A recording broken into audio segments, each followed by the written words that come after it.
Fala pessoal, boa tarde. Estamos começando aqui mais um momento, um programa Momento com Deus, onde hoje eu tenho o privilégio e o prazer de receber o Luiz Lindner. O Luiz ele é trainer e CEO do Instituto Neurocientífico, é um terapeuta já bastante conhecido no mercado, trabalha também muito com a questão de coach de executivos. É uma pessoa que vai ser bênção aí para todos nós. Tenho certeza que Deus vai falar aos nossos corações. Além disso, ele vai trazer muitas questões técnicas da psicologia, da neurociência em relação às emoções, como fazer a gestão das emoções. Então, é um grande prazer. Um outro ponto é que o Luiz Lindner, ele também é um bacharel em teologia, então ele é um cristão, um irmão, conhece bastante aí a palavra de Deus. E eu tenho certeza que será uma tarde abençoada aí para todos nós. Eu vou chamar ele, já para começar a participar aqui com a gente.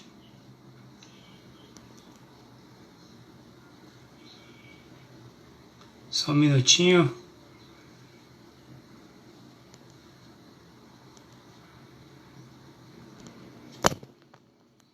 Eu vou chamar o Luiz para estar aqui conosco.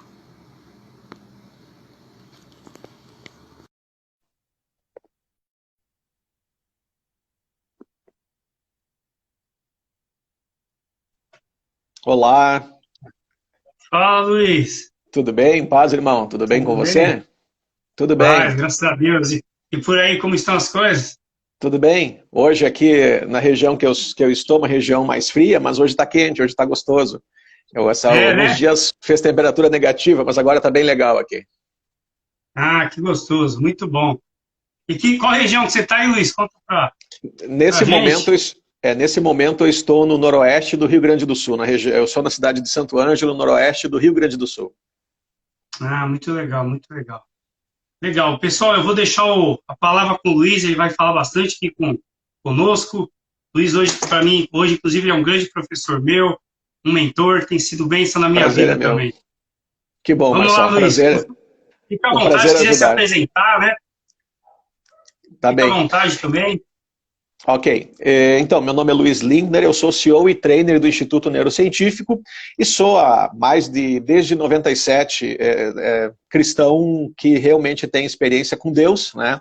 Teoricamente todo mundo Amém. nasce cristão, mas foi com 24 anos de idade, recém que eu tive uma experiência genuína com o Senhor e Ele começou a me regenerar, mudar a minha vida, me iluminar na sua palavra. Então, para a glória do Senhor, também até isso que você falou antes, Marcel, em relação a ser um professor seu, eu vou confessar a você que foi uma direção de Deus, isso há mais de 2 décadas, né? Ele disse, volte a estudar, eu tenho um propósito para você, e eu obedeci, e hoje estou às vésperas aí para a glória do Senhor, de grandes coisas, de lançamentos, de projetos, né, e dando suporte, inclusive, Legal. ao corpo de Cristo. Então, tudo é uma questão de ouvir a voz do Senhor, né? A palavra de Deus diz isso, que o Senhor requer de ti, senão que ande em humildade diante do Senhor Deus.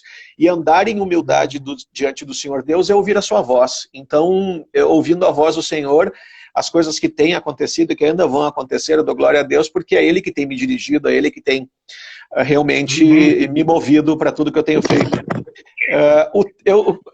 Como você falou, Marcel, eu sou bacharel em teologia e eu nunca me interessei, e até minha oração, inclusive, claro, a gente está aqui para obedecer ao Senhor, certo? Mas nunca, inclusive minha oração foi sempre ao contrário, eu sempre pedi que ele não me chamasse para o ministério de tempo integral, mas eu sempre gostei muito de estudar, né? Estudei, inclusive, fiz o bacharelado em teologia, e eu gosto, então, como ministerialmente falando, eu sou profeta. Eu gosto sempre de pregar alguma coisa diferente, assim, sabe? Porque o ministério pastoral é um ministério maravilhoso, um ministério lindo, mas muitas vezes as palavras que o pastor tem que pregar, muitas vezes são repetitivas. Ele precisa, né? A ovelha está chegando, ele precisa entender alguns fundamentos e a palavra é repetitiva. E no meu perfil, já não gosto muito de me repetir, eu não gosto muito de... Claro, quando é necessário, sim, mas eu gosto sempre de alguma coisa diferente. E daí eu prefiro sempre pregar alguma coisa de uma outra ótica. E como você sabe, no Instituto Neurocientífico, nós trabalhamos com neuroperformance, autogestão, terapia neurocientífica, com uma série de recursos E acabamos que a gente acaba juntando todo o nosso conhecimento e acaba tendo algumas compreensões da palavra também que nos abrem uma série de possibilidades, né? E eu decidi fazer uma mensagem, e não é a primeira vez que eu vou falar sobre ela, mas é uma mensagem bastante interessante, porque eu até nunca, quando eu preguei a outra vez, não foi filmado, né? Obrigado, Mica, seja bem-vindo a todos que estão aí, né? Obrigado. E quando eu preguei a última vez, eu preguei, não foi filmado, não é sempre, a gente prega por aí, mas não é sempre que nos filmam. E daí eu falei assim, olha, seria interessante eu falar essa mensagem, eu ia gostar de que mais pessoas tivessem acesso a essa mensagem. Então é por isso que também é bem-vindo dentro do Instagram, para que eu possa acessibilizar a outros essa compreensão, né? E o tema é um tema bem... A primeira vez que eu preguei, o tema é as necessidades emocionais de Deus, né? Todo mundo fala das suas, todos querem saber das suas necessidades emocionais. E essa ministração é sobre as necessidades emocionais de Deus, né?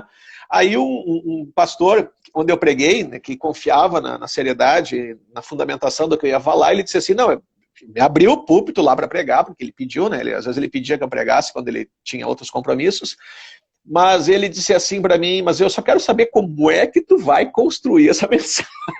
Ele me falou, como é que você vai arrumar subsídio para isso? E na verdade... Até eu tô curioso, né? Mas na verdade é o seguinte, ó.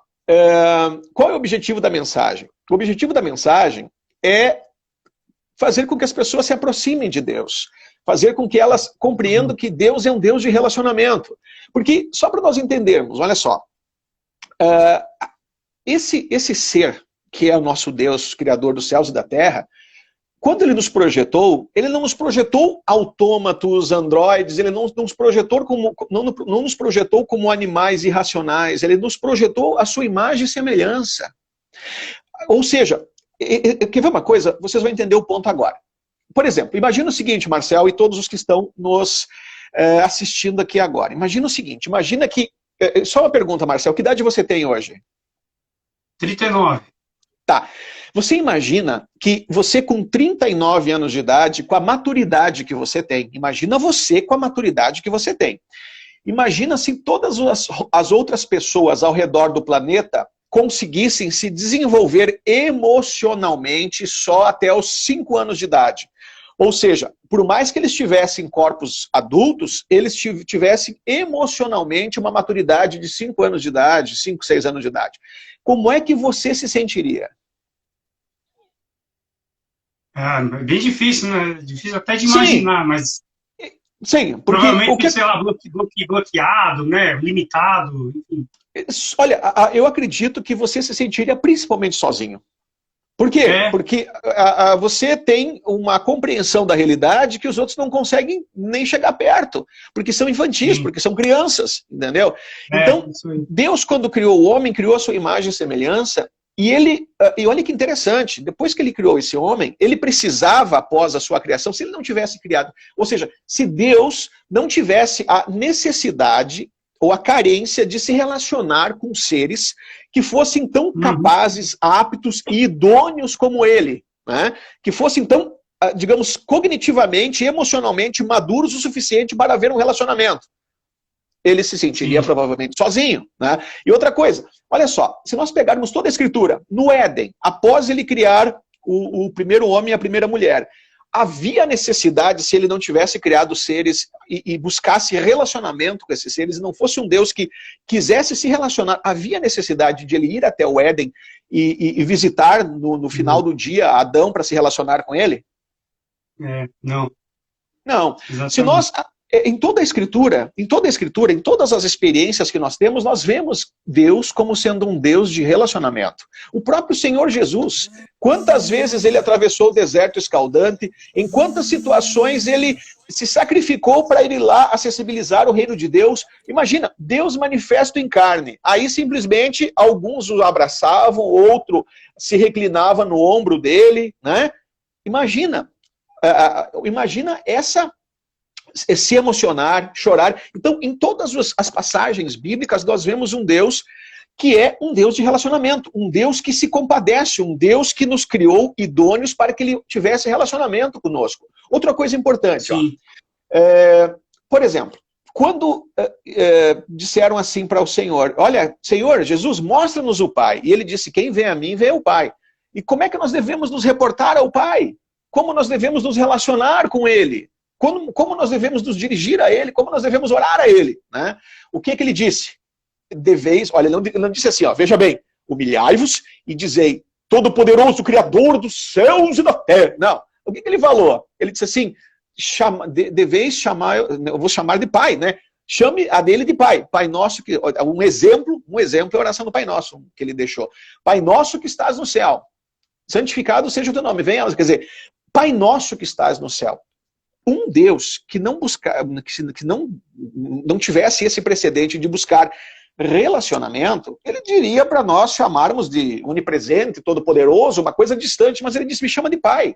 E Pai tem os seguintes pressuposições, as prerrogativas, que Pai, provedor, protetor, educador, que ampara, que realmente que disciplina quem ama. Então, sim, Deus, ele é um Deus de relacionamento.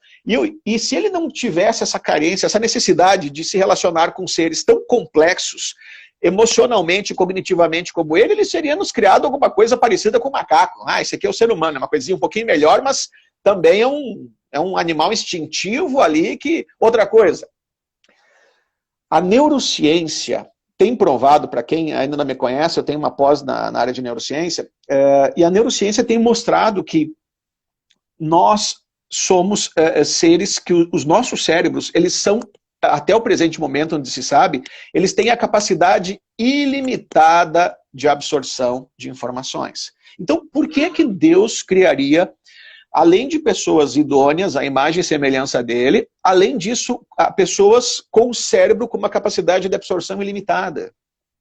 Então, se nós pegarmos, por exemplo, nós temos situações ali na palavra de Deus, que Deus, alguns relacionamentos que ele teve com seres humanos, na palavra de Deus, ele nem permitiu que esta pessoa morresse, tomou para si. Então, em diversas passagens, nós percebemos que tanto o Pai como... Oi, alô, tá me ouvindo? Acho que a tua câmera virou do outro lado. Oi? Tá me ouvindo, Marcel? Sim. Oi? Sim. Acho que a tua câmera virou. Bom, mas só para se você entender, em todas as passagens da Bíblia, em todas as passagens nós vemos realmente tanto o Senhor Jesus que manifestou ao Pai, como o próprio Pai, um Deus interessado, um Deus de relacionamento, um Deus que quer se aproximar do homem, né?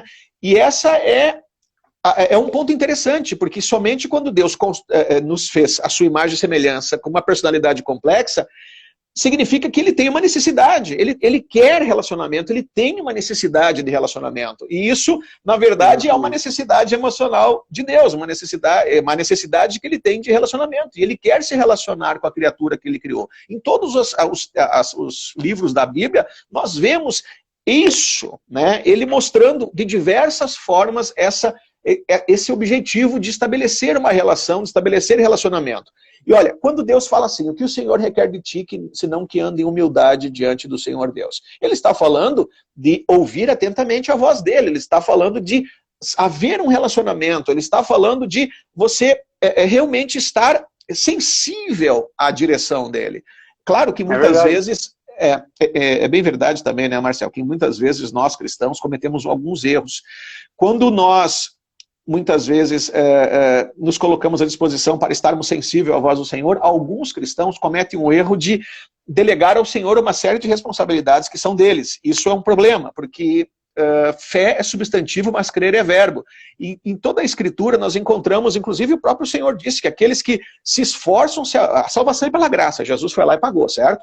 Mas tudo que diz respeito ao reino de Deus, diz respeito a você crer na palavra de Deus e agir sobre ela. Então, fé é substantivo, mas crer é verbo, e verbo é ação. Então, a nossa fé ela depende exclusivamente para que nós possamos sacar aquilo que Deus já nos deu através de Cristo, depende da nossa atitude, da nossa justiça, não a nossa justiça própria. A nossa justiça foi feita através de Cristo e a nossa justiça pessoal é trapo de imundícia. Mas quando eu me torno um justo, Eu me torno um justo quando eu creio na palavra de Deus e dou um passo sobre ela. E ele faz o quê? Ele vela para que ela se cumpra. Então, até mesmo nesse princípio, que para que você tome posse daquilo que o Senhor tem para você, para que seja feito de forma justa, depende da sua ação, depende da sua atitude, existe o princípio do relacionamento. Né? É verdade. Outro ponto importante, ó. A palavra de Deus diz que a vereda do justo é como a luz da aurora, que vai brilhando mais e mais até ser dia perfeito, certo? A vereda do justo é como a luz da aurora, ou seja, a luz que está dentro do justo é como a luz do clarear do dia, que vai brilhando mais e mais até ser dia perfeito. E como é que isso ocorre? Isso ocorre através de um processo também chamado, através da regeneração, um processo de iluminação. Quando nós buscamos o Senhor, Ele nos galardoa. Como é que Ele nos galardoa? Iluminando a palavra de Deus. Quando o Senhor diz, o justo viverá pela fé de toda palavra que procede da boca de Deus, Ele não se referiu só ao Logos, porque a Bíblia, ela é um livro que, se for analisar pela ótica humana, é um livro velho, é um livro de 1500 e poucos antes de Cristo até 96 depois de Cristo, é um livro velho, mas ela é a palavra dita de Deus. Só que o Senhor, ele não tem expectativa. Rema, né? Isso, o Senhor não quer que você viva, né, de Logos, que é a palavra dita. Logos é importante, toda a escritura inspirada por Deus é proveitosa, claro, né? Mas Ele quer que você se relacione com Ele e viva de rema, que é a revelação dessa palavra. Viva realmente, não de toda a palavra que procedeu da boca de Deus, mas da palavra que procede da boca de Deus. Exato. Tá no presente, né, Luiz? Exatamente, e procede é rema, é relacionamento. Então, tudo que ele faz é com esse objetivo de estabelecer relacionamento por uma série de implicações. E agora, pode perguntar alguma coisa, se alguém quiser fazer um comentário, aí agora eu vou explicar um pouco mais dessas implicações. Mas podem perguntar se tiver alguma dúvida do que eu falei até agora. Não, legal. Eu gostei muito do que você fez um comentário rápido, e é um versículo que eu gosto bastante, né? Quando fala que as nossas obras, né, ou seja, ainda são como trapos de imundícia, ou seja, justamente para a gente não se apegar tanto também com as nossas ações, com nossas obras no dia a dia, porque ainda assim, sempre o homem é complicado, né? Então a gente sempre tem alguma imundícia por detrás, que é uma coisa que a gente tem que tomar muito cuidado, muitas vezes assim, até por questões de fama, né, de você estar fazendo por algum interesse, então a gente tem que tomar cuidado com essas coisas, né?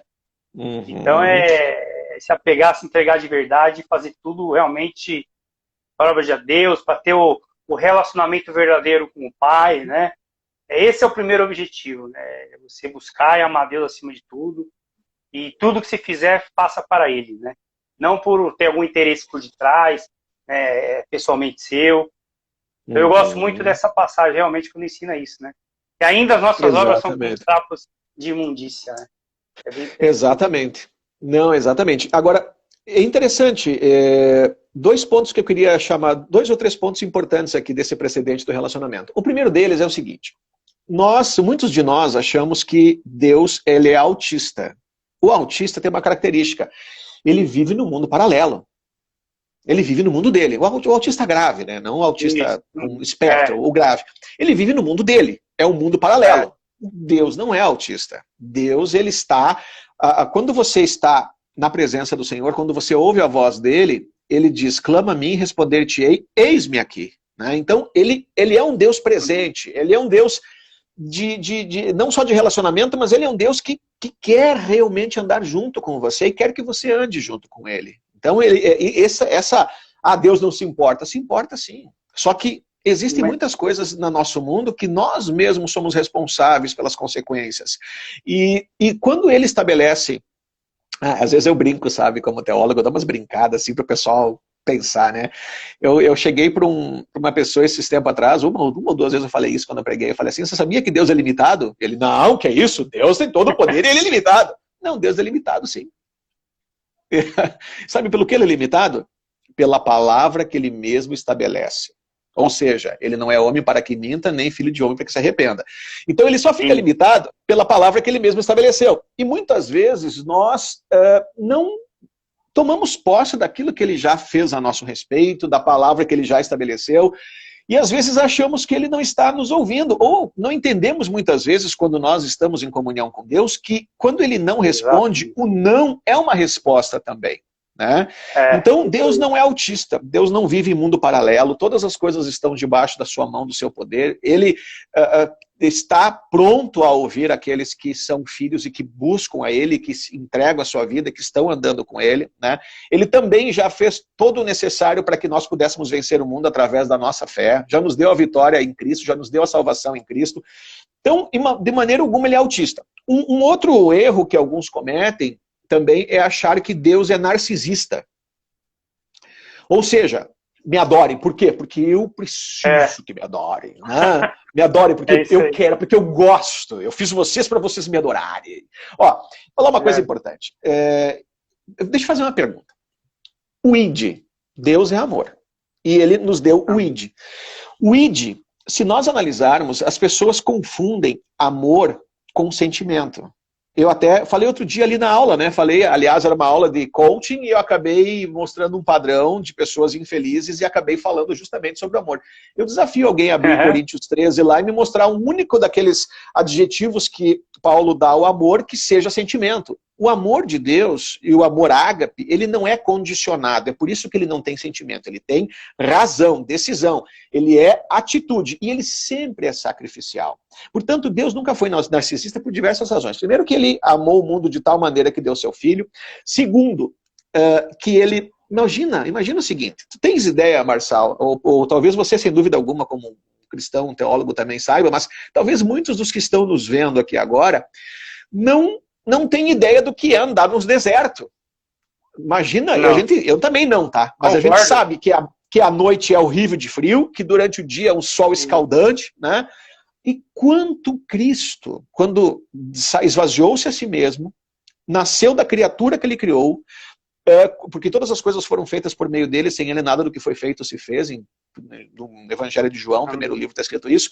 Então ele se submeteu a nascer da criatura que ele criou, e ele esteve aqui em carne, saindo, esvaziando-se, né, da sua glória, assumindo a forma de servo, andando por desertos escaldantes, ou seja, atravessando grandes distâncias no meio de uma intempérie daquela, para mostrar o quanto ele amava as pessoas, o quanto era importante, às vezes, ia longe por causa de uma só vida que ele queria alcançar. Né? Então, olha só, Deus nunca foi... E um ponto importante, ó, quando... É isso que nós temos que entender agora.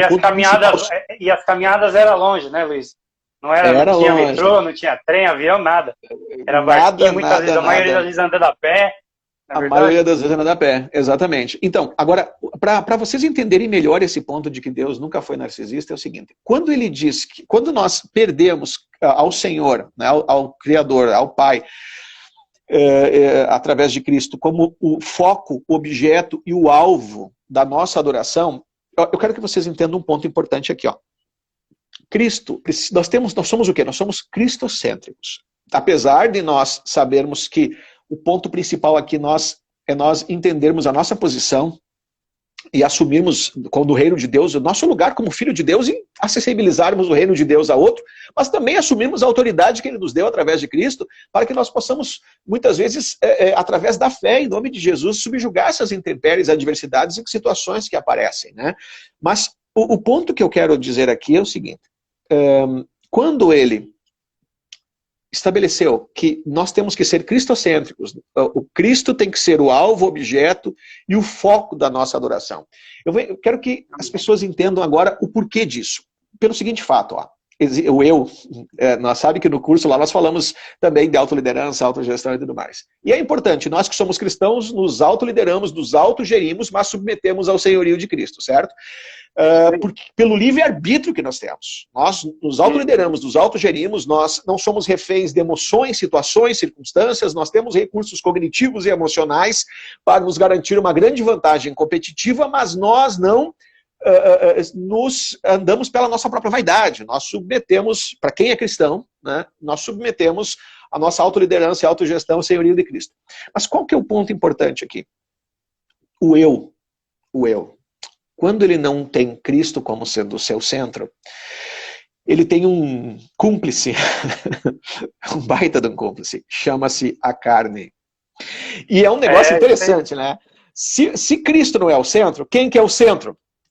E o eu tem um cúmplice, a carne. Então, se Cristo não é o meu centro, e eu não me submeto a ele ser o alvo, o foco e objeto da minha adoração, o que acontece? Aí o eu domina. Se o eu domina, ele chama quem? A carne. E daí o eu com a carne dá o quê? Só dá morte, só dá bagunça, só dá pecado.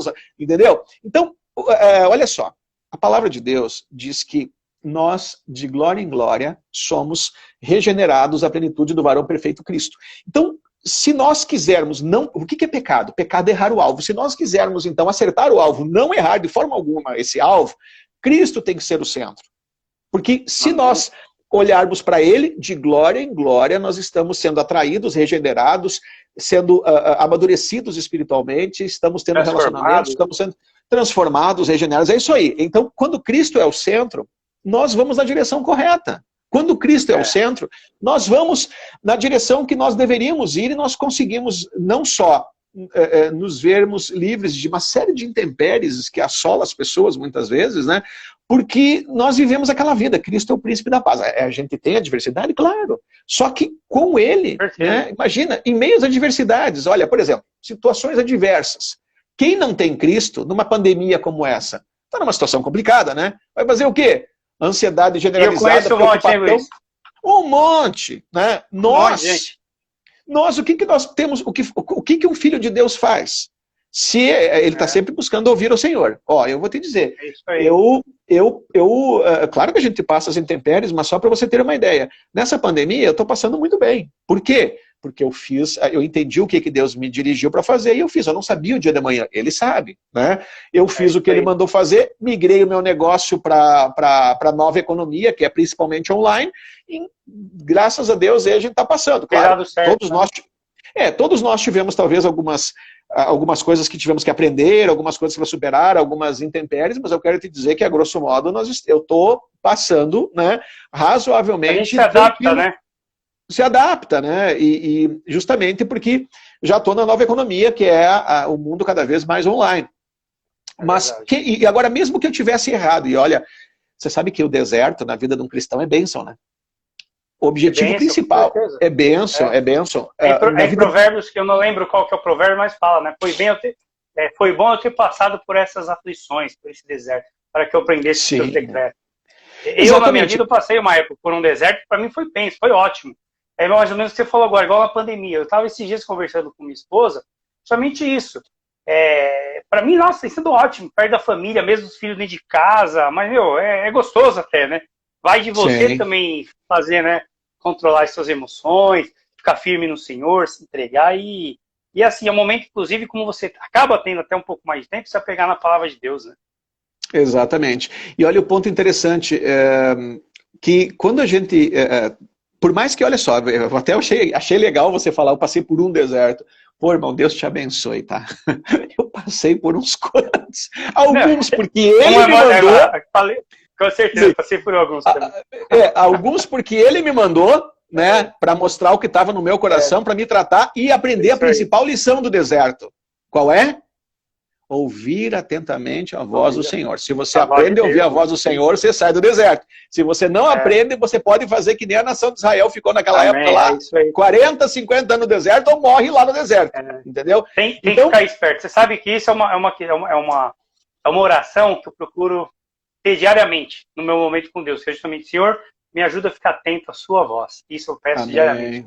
A gente precisa, né? A gente precisa. Precisa. É o que você falou. Além do Logos, que é a palavra ali escrita, a gente precisa do rema nas nossas vidas. Da rema de Deus também. Amém. Então, eu estava falando então sobre isso, de que nós aqui, claro, a gente busca ouvir a voz do Senhor, mas eu passei muitos desertos, alguns porque Deus me mandou e outros por pura burrice. Por pura burrice mesmo. Entendeu? Normal. Bom se fosse um ou dois, tá?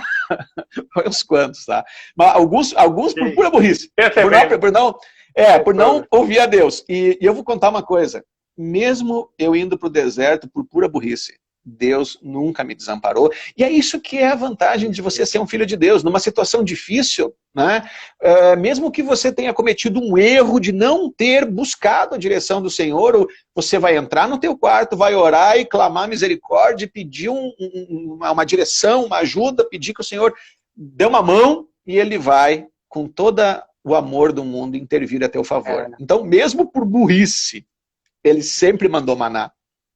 Mesmo por burrice, ele teve comigo, e com qualquer um filho de Deus, só comigo, né? Não tem nada de especial em mim. Mesmo por, né, ele é um Deus que não desampara. É mais ou menos que nem nós pensarmos os nossos filhos. Meu filho foi lá no meio do barro, se sujou, fez um monte de bobagem. Eu vou pegar e vou dizer assim, não, bota no lixo porque não serve mais. Não, eu vou lá, vou limpar, vou né, trazer para dentro, vou dar um banho, sarar as feridas. Esse é o pai. É igual o filho pródigo, né? É igual o filho pródigo, mesma coisa, né? Você sabe que você fez um... Deixa eu até falar rapidamente, quem quiser fazer pergunta aí, pessoal, pode ir fazendo, tá? E Luiz, você comentou, você tinha começado no início dessa abordagem agora recente, você comentou que que Deus não é narcisista. E eu acabei de falar com uma pessoa sobre isso essa semana. Mas por que então, né, Deus quer tanto... Foi a mesma coisa, quando você casa, aí você quer ter um filho, não quer? É um sonho, de repente você quer, eu quero ter uma família e um filho. Aí você passa a ter aquele filho. Você vai amar esse filho, né? E você não vai querer também receber o amor dele. É a mesma coisa. O quanto isso faz falta às vezes, principalmente quando o filho está naquela transição, né? Ou seja, da idade infantil para a adolescência, que ele começa a se afastar mais do pai, do adulto. Aí o pai, eu pelo menos senti isso com o meu mais velho de início, né? Ele foi para um novo mundo, um mundo adolescente, aí começa a curtir mais amigas, essa questão.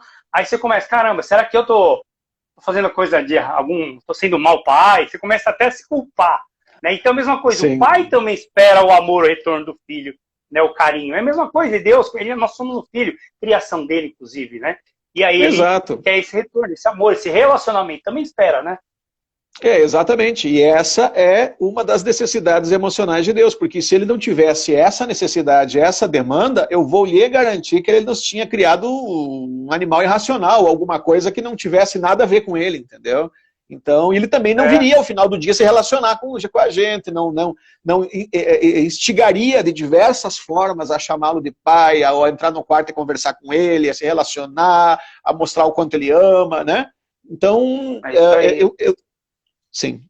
Na verdade, Deus só não faz mais pela gente porque existe um derrotado que muitas vezes atrapalha, né?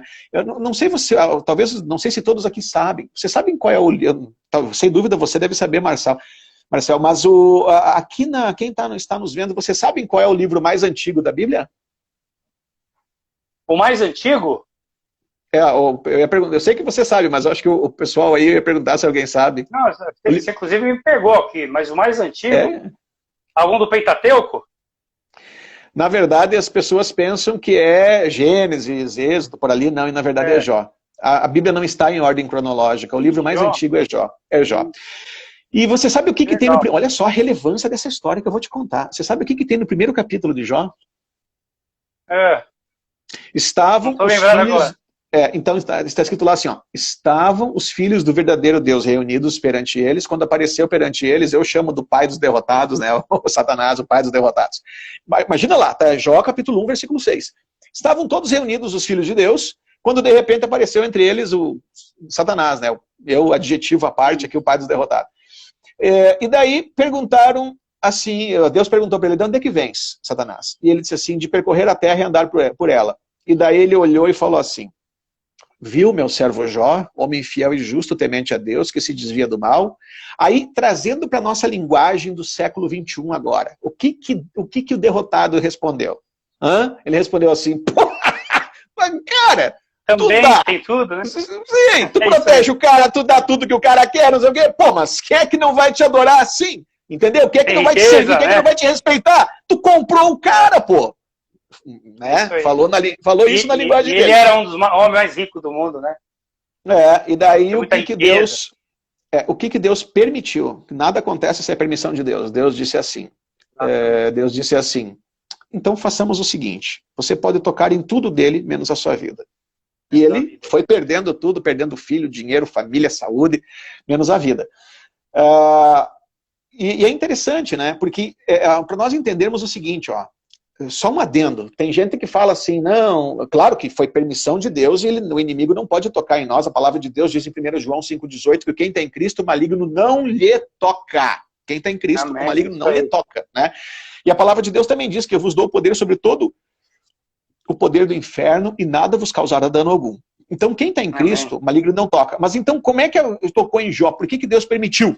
Olha, na verdade, Deus permitiu, primeiro porque sabia até onde Jó iria.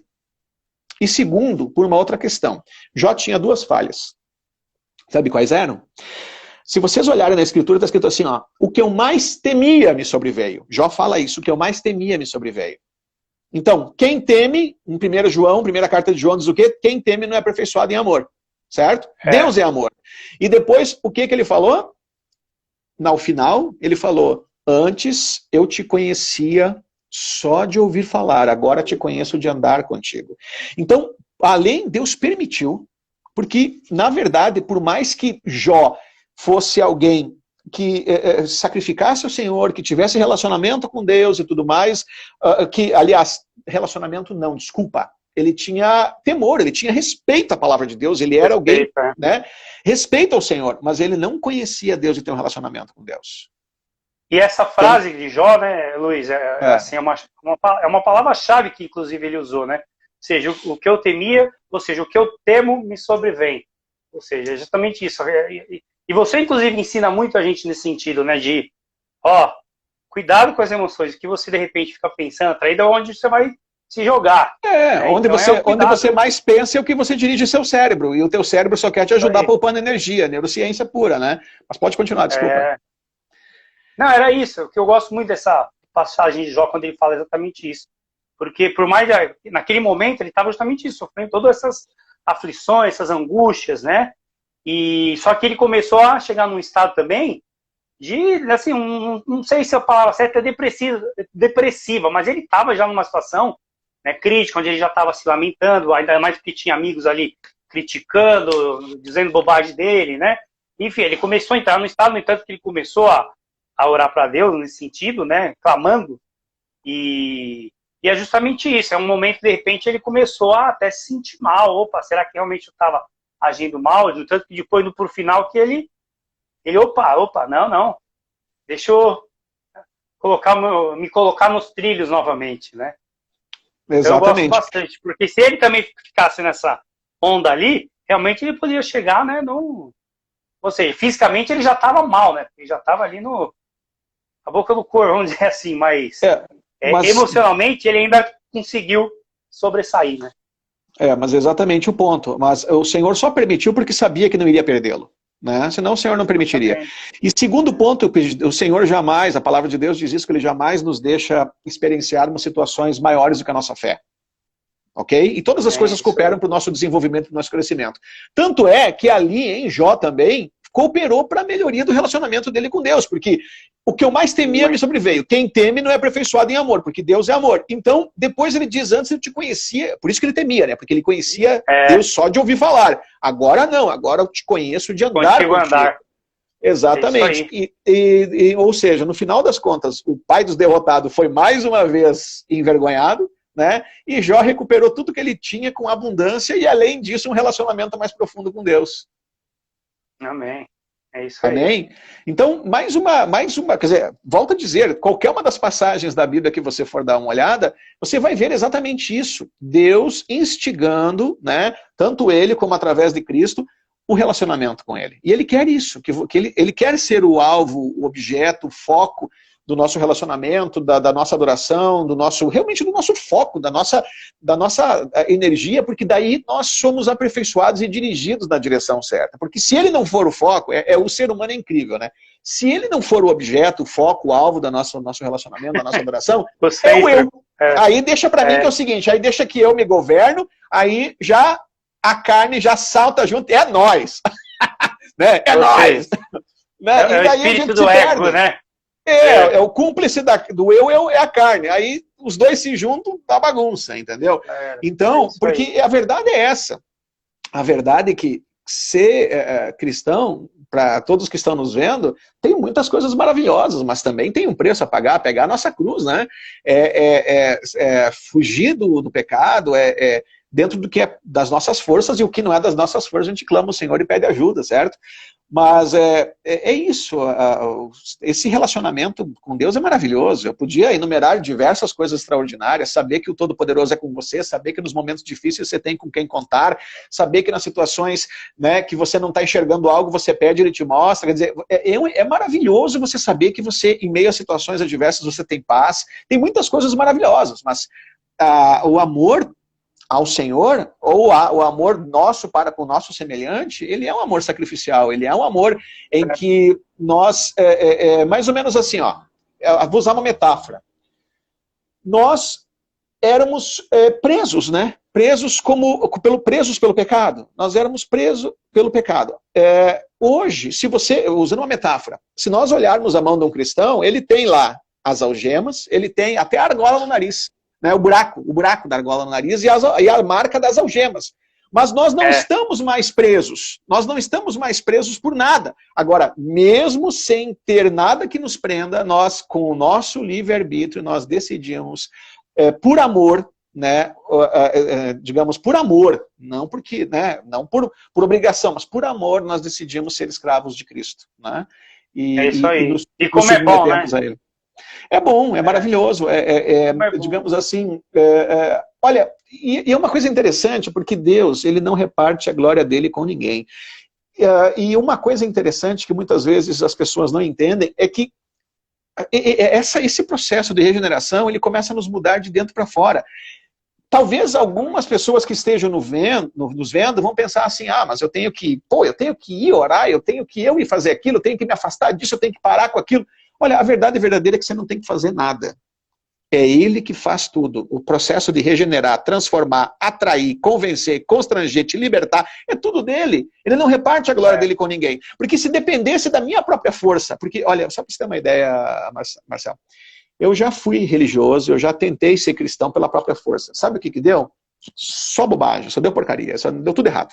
Entendeu? Também, Porque a minha carne não dava conta, entendeu? Agora, quando eu, em 97, tive uma experiência com Deus e comecei a experienciar a libertação, a regeneração, o constrangimento, olha, só para você ter uma ideia, de 97 para trás, eu era um poço de raiva, rancor e ódio, andava com charutão na boca, era um elemento prepotente, arrogante, manipulador, devasso, né? E ele me transformou. Se fosse depender de mim servir a ele, em diversas situações eu disse assim, Deus, olha, sinceramente falando, eu não sei como é que eu vou me libertar disso, Senhor. Se o Senhor não fizer um milagre, eu não sei o que fazer. Né? E todas as vezes que eu confessei a minha total incapacidade de inclusive ser cristão, ele foi lá e interveio, ele tirou com a mão, ele me ajudou. Entendeu? Então, é isso que eu quero que quem está nos vendo entenda. Ele não reparte a glória dele com ninguém. A pessoa que diz assim, não, porque eu me libertei, porque eu consegui isso. Isso é um fariseu. Eu vou te dizer, esse é a história do fariseu e do publicano, né? Que daí Cristo perguntou, quem dos dois você acha que saiu justificado? Então, ele não é pela tua força. O que você tem que fazer é só permitir que ele faça. Ele que porque para pensar. Colocar no comando, né? Sim, é ele que... primeira coisa, só para você ter uma ideia. Só para você ter uma ideia, em 97, quando eu recebi a Cristo e o Espírito Santo entrou na minha vida, eu fumava charutão. No outro dia eu fui colocar um charuto na boca, eu falei, meu Deus, que coisa horrorosa! E pá, joguei... E começou assim a libertação. É ele que foi me mudando. É isso mesmo. A vontade de orar. Vontade de orar. Você acha que é um negócio que a gente tem por conta própria? Eu estou com vontade de orar. Isso aí é ele que colocou em você. É ele que está atraindo você, atraindo para um relacionamento. Isso são coisas do processo de regeneração. Mas você sabe, Luiz, que eu tenho uma história também muito engraçada, né? Porque eu vou para a igreja de 1992. Eu comecei numa igreja batista bem tradicional, né?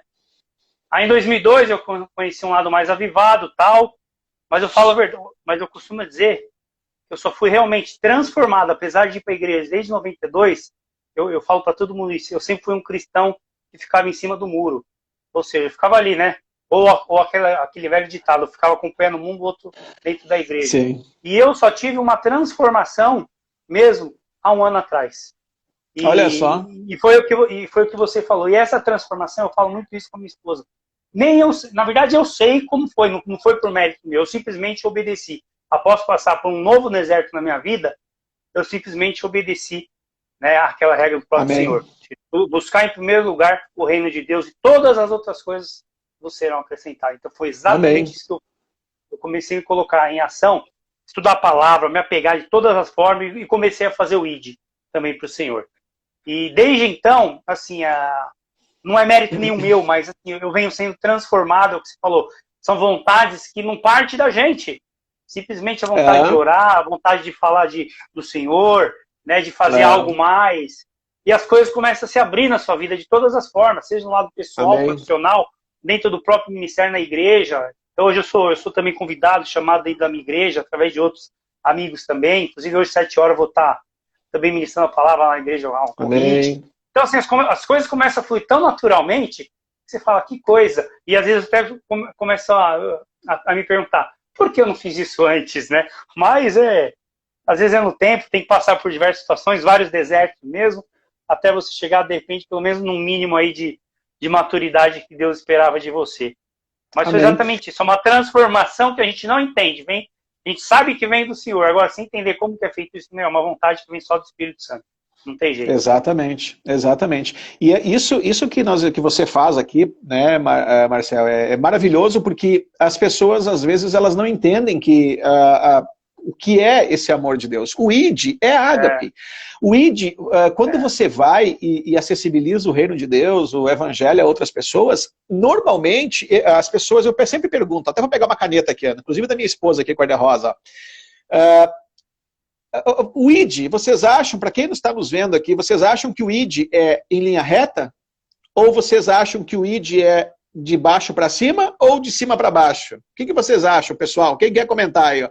Vocês acham que o ID é assim, em linha reta? Vocês acham que o ID é subindo ou o ID é descendo? O que vocês acham? Né? Linha reta, subindo ou descendo para cumprir o ID? Se alguém quiser comentar? O que você acha lá, irmão? O que você acha que é o ID? Eu acho que é teu ponto de vista sobre primeiro lugar. De cima, o ID, quando eu digo ID, quando Cristo falou ID, ele é, as pessoas estão em linha reta, você, usando uma metáfora, né, para entender, elas estão, você tem que daí subir até elas, você tem que descer. Ó, o João Paulo falou subindo, tá? O que você acha, Marcel? Linha reta, subindo ou descendo? O ID, eu acho que parte de cima para baixo primeiro. Exato. Uma diretriz. O ID sempre é descer. E o primeiro exemplo é Cristo. Esvaziou-se a si mesmo, nascendo da criatura que ele criou, assumindo a forma de servo, né? E veio até nós, né? Acessibilizando a boa notícia que diz respeito ao reino de Deus, né? A vida eterna, ao governo de Cristo. Então, o ID, ele sempre é descer. Agora nós, quer ver como para nós também é descer? Ó, para você estar aqui hoje comigo... O descer que você fala é exatamente isso, é de cima para baixo, né? Ou seja, parte em primeiro lugar do chamado de Deus para mas o ponto nosso aqui, ó, o ID, ele sempre é descer pelo seguinte fato, ó, por exemplo, você vai evangelizar, você tem que sair da tua casa, aqui, por exemplo, você está deixando um tempo que você ia ficar fazendo outra coisa para estar aqui, certo? Eu também. Então, só para vocês entenderem o ponto. O ID, ele sempre é sacrifício, ele sempre é descer. Ou seja, por exemplo, agora nós estamos em casa e pela internet. Mas quando não tem uma situação de estar dentro de casa, na pandemia e tudo mais, eu tenho que sair da minha zona de conforto, sair da minha casa, investir a coisa mais importante que existe nesse tempo agora, chamado tempo. Eu tenho que gastar o meu tempo, a minha gasolina, ou seja, o ID, ele sempre é descer, o ID, ele sempre é sacrifício. Entendi. Porque o ID, você tem que se sacrificar. Né? Se esvaziar, você tem que sair do teu sofá confortável, você tem que sair do teu descanso para ir lá onde estão as pessoas que precisam de ajuda, que precisam ouvir do evangelho, né? Olha, Jesus, por exemplo. Jesus, por exemplo. Jesus. Se Jesus estivesse em carne, hoje, aqui, agora, em carne, sabe onde é que ele estava? Deixa eu fazer uma pergunta. Não, mas, peraí, antes de sair. Onde é que, pessoal, vocês que estão aí aqui agora, onde é que Jesus estaria agora de tarde? Agora é sábado de tarde. Se Jesus estivesse em carne hoje, aqui, onde é que ele estava agora? Hein? Qual é o lugar que vocês acham que ele estaria pregando? Quem que vocês acham? Hã? Ó, pessoal, alguém habilita?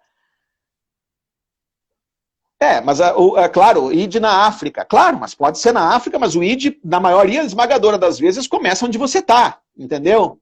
Ok? Mas na cidade onde você está, vamos supor que Jesus estivesse em carne na cidade onde você está. Onde é que ele estava hoje? De tarde. No templo? Tá vendo? Ele estava aí. Primeiro ele tinha ido na zona, no prostíbulo. Depois ele tinha ido lá na boca de fumo. Sim, depois ele ia lá onde tem os políticos corruptos. Depois ele ia lá nas pessoas que se dizem cristãos, sacerdotes, mas são corrompidos. Ou seja, perguntaram para Jesus, né? Mas Senhor, mestre, rabi, usando um adjetivo para vocês entenderem, né? Mestre, rabi, Senhor, mas tu só para vocês entenderem, tá? Eu vou usar até um adjetivo forte, não é o que eu penso, mas só para vocês me entenderem, tá? A gente está aqui para amar todas as pessoas e acessibilizar o reino de Deus. Os fariseus e os outros daquela época falavam assim para ele, mas vem cá, mas tu é o Senhor, tu é o mestre, e tu só anda com a gentalha, com o bandido, prostituta, tu só anda com a escória. Como assim? Daí o que Jesus falou? Mas os sãos não precisam de médico. Mas sim, perfeito. É isso então, aí. se Jesus estivesse aqui hoje, em carne, aqui na tua cidade, exatamente. Cara, tu ia olhar as pior grota lá, tava lá, ele mais 12. Entendeu? Porque hoje em dia é muito erro de muita gente hoje, né, Luiz? Ou seja, muitas igrejas hoje só ficam pregando ali para cristão. Ou seja, precisam ser ali acompanhados, faz parte do rebanho, precisa. Mas e o ID? Então tem muita igreja hoje ali que só fica pregando para os crentes dentro da igreja e esquece os seus vizinhos que estão do lado. É o que está morando ali debaixo, né, da ponte, que às vezes tá lá usando droga, né, é o que você falou, são os prostíbulos, enfim. E os lugares onde ninguém vai, que é o que precisa trazer. Né? Precisa trazer essas pessoas para o reino de Deus. Porque só falar de Deus para as pessoas que já conhecem é fácil. Né? Elas precisam de acompanhamento? Precisam. Mas eu quero ver para esses lugares, que esse é o ponto principal, né? Perfeito a abordagem. Quer ver uma outra coisa? Olha só. Nós, muitas vezes, imaginamos que pregar dentro da igreja é bonito, né? Olha, eu vou falar uma coisa importante. Ó. O mundo nunca vai ser ganho do púlpito. O mundo jamais vai ser alcançado do púlpito. O ID, ele além de sacrificial, ele é chamado para fora. ID é chamado sacrificial, porque ID é uma forma de ágape, de amor, e o ID é chamado para fora, para lá onde os pecadores estão, onde os perdidos estão, as pessoas que precisam de médico, precisam do evangelho, precisam de cura, precisam de ajuda. Entendeu? Olha, veja bem, se o objetivo de Cristo fosse só acessibilizar, a salvação, ele podia ter se batizado 9 horas da manhã e morrido às 3 da tarde, estava tudo feito, certo? Ele ficou mais 3 anos e meio. Por quê? Porque a maior parte dos nossos problemas diziam respeito às nossas ideias. E é por isso que ele passou 3 anos e meio ensinando valores e ideias pertinentes ao reino de Deus. Aquilo que ele ensinou são os valores e as ideias que dizem respeito à cultura do reino de Deus. Entendeu? Porque todo reino tem poder e cultura. Então ele passou 3 anos e meio nos acessibilizando à cultura do reino de Deus. Esses valores, essas ideias, é isso que nós temos que entender. Tá? Porque senão, se ela só morrer por nós, você batiza às 9 da manhã, final da tarde morre e acabou o problema. Entendeu? Então, ele passou 3 anos e meio porque era importante. Então, o ID, ele é chamado para fora. Agora tem um grande detalhe. Sabe o que acontece com as igrejas? Isso não importa se é católica, evangélico, seja o que for. Sabe o que acontece com as igrejas que elas não entendem que o ID é chamado para fora? Um fica cuidando da vida do outro, aquilo vira um clubão, entendeu? Vira um clube. Um cuida da vida do outro, um faz... Ou seja, é mais ou menos assim, ó. Se você não é chamado para fora, se você não tem foco no mundo em alcançar as pessoas que precisam ouvir o evangelho, acessibilizar o reino de Deus aos perdidos, a salvação, né? Se as pessoas elas não têm o ID chamado para fora e com foco no lugar que tem que estar, eles sabem o que eles fazem? Eles perdem o alvo. E daí, quando eles perdem o alvo, um fica cuidando da vida do outro. É por isso que nós temos hoje umas igrejas na vida do outro, né? É por isso que é por isso que nós temos hoje igrejas que são uma piada. Não crescem, não crescem, vivem um machucado fria, não crescem, fria, um machucado com o outro, um fazendo fofoca do outro, cuidando do outro. Por quê? A culpa é de que a liderança, em momento algum, ensinou que o ID, ele é para os de fora, entendeu? Nós somos chamados para fora. Nós somos chamados a sensibilizar o reino de Deus a outros. E isso é amor. O ID é ágape. E é isso. Não forma discípulos, né? Porque o objetivo é isso. É chamar para fora. Vai buscar gente para, né, a igreja. Seja como o evangelista Filipe. O que Filipe fazia? Ele foi um dos maiores evangelistas. Então ele ia evangelizar em todas as regiões ali, vizinhas, regiões mais longe. O que ele fazia? Ele só evangelizava. Aí ele trazia essas pessoas aos pés dos apóstolos e falava, agora cuida. Então eu gosto muito da história de Filipe por conta disso também, né? Então tem que ir mesmo, tem que ir para cima, né? Apresentar o Senhor para as pessoas. Amém. É isso. Ó, quer ver uma coisa? Ó? Jesus, na palavra de Deus, é assim, ó. Tem muitas pessoas que falam, antes de eu falar isso, antes de eu falar o ponto, assim. Tem muitas pessoas que falam assim, ai, Senhor, glorificado seja o teu nome, Senhor, eu te amo. Ó, a verdade verdadeira é que a gente pode falar o que quiser. Deus, Cristo, sempre falou com muita propriedade. Não é o que você me diz, mas são seus frutos. Entendeu? Eu te amo, Senhor. Se a pessoa diz que ama ao Senhor, mas odeia seu irmão, ou não entende que o chamado dele é para fora, é mentiroso. E o pior, sabe qual é que é o pior? O pior é que ele mesmo acaba... tu lembra que Jesus falou? Se vós está em mim e eu nele, você dá muito fruto.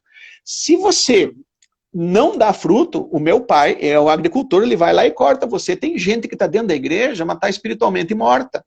Porque a seiva, que é o Espírito Santo através dele, acessibilizando o reino de Deus a outros lá fora, não está rolando por ele. Não está andando por ele.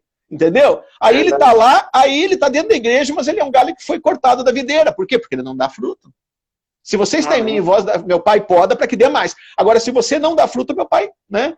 Então, é isso que acontece. Então, olha, o ponto é isso. Nós queremos glorificar a Deus. Ai, Senhor, eu te amo, eu glorifico, eu exalto.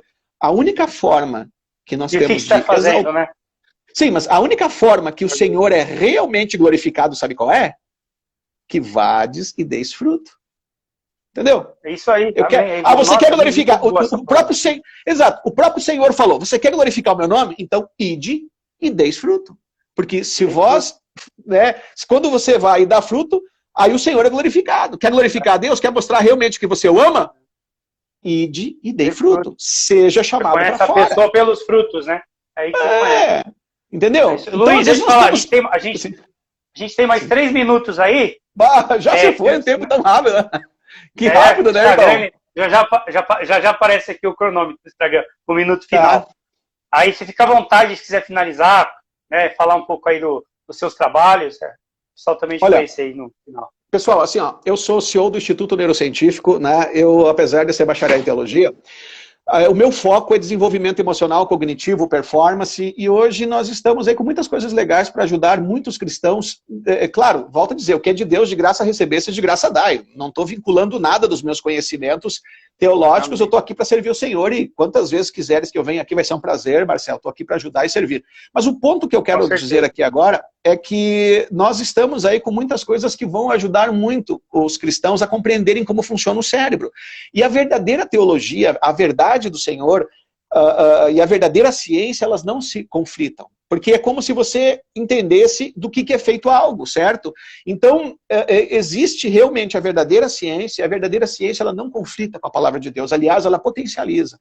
E eu, em primeiro lugar, então, quero agradecer a oportunidade de estar aqui com o Marcel e com vocês todos, tá? Que Deus abençoe grandemente a todos vocês, em nome de Jesus, todos os outros também que estiverem acesso a essa mensagem, que Deus abençoe grandemente.